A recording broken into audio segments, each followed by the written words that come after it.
Hi all. ఈరోజు crispy నిప్పట్లు నిమిషాల్లో చేయడం ఎలాగో చూసేద్దామండి. చాలా సింపుల్ ప్రాసెస్. 1 కప్పు బియ్యం పిండికి 1/2 కప్పు పప్పులు, 1/2 కప్పు పల్లీలు, ఉప్పు, కారం, 1 స్పూన్ బాంబే రవ్వ, 2 స్పూన్స్ మైదా పిండి, 1 స్పూన్ జీలకర్ర, కాస్త ఇంగువ, 1 స్పూన్ నువ్వులు, వెన్న అండి. వెన్న లేని వాళ్ళు ఆ ప్లేస్లో ఆయిల్ తీసుకున్నా కూడా నిప్పట్లు చాలా టేస్టీగానే వస్తాయండి. ఇప్పుడైతే ఫస్ట్గా పల్లీలని పప్పులని రెండు కూడా మిక్సీకి పట్టుకుందామండి. ఇక్కడ ఒక పాయింట్, ఫుల్గా పౌడర్ చేసుకోకూడదండి. నేను వీడియోలో చూపిస్తున్నట్టుగా కాస్త బరకలుగా ఉండంగానే మిక్సీ ఆపేసుకోవాలండి. ఇలా ఉంటేనే మనకు నిప్పట్టు తినేటప్పుడు టేస్ట్ తెలుస్తుందండి. 1 కప్పు బియ్య పిండికి ఇందాక మనము మిక్సీకి వేసి పెట్టుకున్నటువంటి పల్లీల పౌడర్ని యాడ్ చేస్తున్నానండి. ఇలా ఉంటే మనకి ఫ్లేవర్ బాగా తెలుస్తుంది మనం తిన్నప్పుడు. కొద్దిగా కరివేపాకు యాడ్ చేస్తున్నానండి.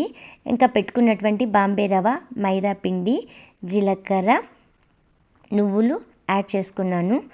ఇంగువ ఫ్లేవర్ లైక్ చేసేవాళ్ళు ఇంగువ కూడా యాడ్ చేసుకోవచ్చు. వద్దనుకునే వాళ్ళు ఇంగువని స్కిప్ చేసేయచ్చండి. సో ఇప్పుడు కాస్త ఉప్పు రుచికి తగ్గట్టుగా యాడ్ చేసుకున్న, కారం కూడా రుచికి తగ్గట్టుగా యాడ్ చేసుకున్నానండి. ఈ ఇంగ్రీడియంట్స్ అన్నీ కలపడానికన్నా ముందే ఒక 2 స్పూన్స్ అంతా వెన్నని నేను వేడి చేసుకుంటున్నానండి. వెన్న లేని వాళ్ళు ఈ ప్లేస్లో ఆయిల్ కూడా పెట్టుకోవచ్చండి. ఏదైనా కూడా ఫుల్ వేడిగా అయ్యాక పిండిలోకి మిక్స్ చేయాల్సి ఉంటుందండి. అలా వేయంగానే మనకి పొంగులాగా వస్తుందండి పిండిలోకి. అప్పుడు బాగా మిక్స్ చేసేసుకోవాలండి. మీరు బాగా మిక్స్ చేసిన ఇంగ్రీడియంట్స్ అన్నీ అన్నాక మీకు అప్పుడే కలర్ తెలుస్తుందండి. లైట్ ఎల్లో కలర్లో వచ్చేస్తుందండి మనకి పిండి. అలాగా బాగా మిక్స్ చేసుకోవాలండి. ఒక పాలిథిన్ కవర్ కావాలి, ఎందుకనేది చెప్తాను నేను. ఇప్పుడు ఈ పిండిలోకి కొద్దిగా వాటర్ మిక్స్ చేసుకుందామండి. ఎందుకంటే వాటర్ ఎక్కువైంది అంటే, సాఫ్ట్నెస్ వచ్చింది అంటే మనకి క్రిస్పీనెస్ తగ్గిపోతుంది. కాబట్టి చాలా జాగ్రత్తగా కొద్దిగా వాటర్ని మిక్స్ చేసుకొని నేను చూపించినట్టుగా పిండిని అలా హార్డ్గా తయారు చేసి పెట్టుకోవడమే అండి. నేనైతే ఆయిల్ కూడా వేడి చేసేసుకుంటున్నానండి. అంత లోపల కాస్త చేతికి ఆయిల్ అనుకొనేసి ఉండలు చేసి పెట్టుకోవడమే అండి.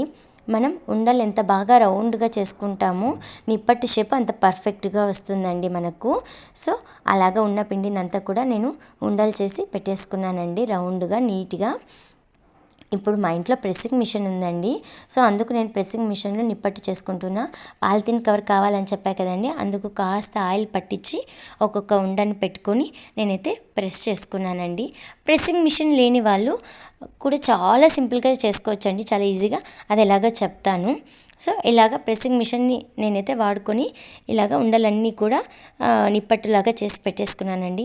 మనం ఉండలు బాగా చేసుకున్నాం కాబట్టి ఆబ్వియస్లీ నిప్పట్టు షేప్ అయితే నాకైతే చాలా బాగా వచ్చాయండి. ఇప్పుడు ప్రెస్సింగ్ మిషన్ లేని వాళ్ళు పాలిథిన్ కవర్కే మీ ఇంట్లో ఏదో ఒక రౌండ్ షేప్ కంటైనర్లు ఉంటాయి కదండి, బాక్స్ కానీ అలాంటి ఏదో ఒక కంటైనర్తో ప్రెస్ చేసుకుంటే సరిపోతుందండి. మనకి షేప్ ఆబ్వియస్లీ పర్ఫెక్ట్గా వస్తుంది. మీరు ఉండలు ఎంత బాగా చేసుకుంటే నిప్పట్టు షేప్ అంత నీట్గానే మనకు వచ్చేస్తుందండి. అలాగా నిప్పట్లన్నీ రెడీ చేసుకునేసేసి వేడిగా ఉన్న ఆయిల్లోకి మీడియంగా ఫ్లేమ్ పెట్టుకొని వేసేసుకోవడమే అండి. ఇలాగా వేడిగా ఉండాలండి ఆయిల్. సో ఒక్కసారికి మనము 6 నుంచి 7 వరకు నిప్పట్లని వేసేసుకోవచ్చండి. అవి మనము బాగా గోల్డ్ కలర్ వచ్చేంత వరకు కూడా ఫ్రై చేసుకుంటే చాలా టేస్టీగా బాగా క్రిస్పీగా కూడా ఉంటాయండి. సో ఇది అండి నిప్పట్టు ప్రాసెస్. చాలా సింపుల్, చాలా ఈజీ. మీరు కూడా ఇలాగ ట్రై చేసి మీ ఎక్స్పీరియన్స్ని కామెంట్స్ ఫామ్లో నాకు తెలియచేయండి. So thanks for watching. Please like and subscribe my channel. Thank you.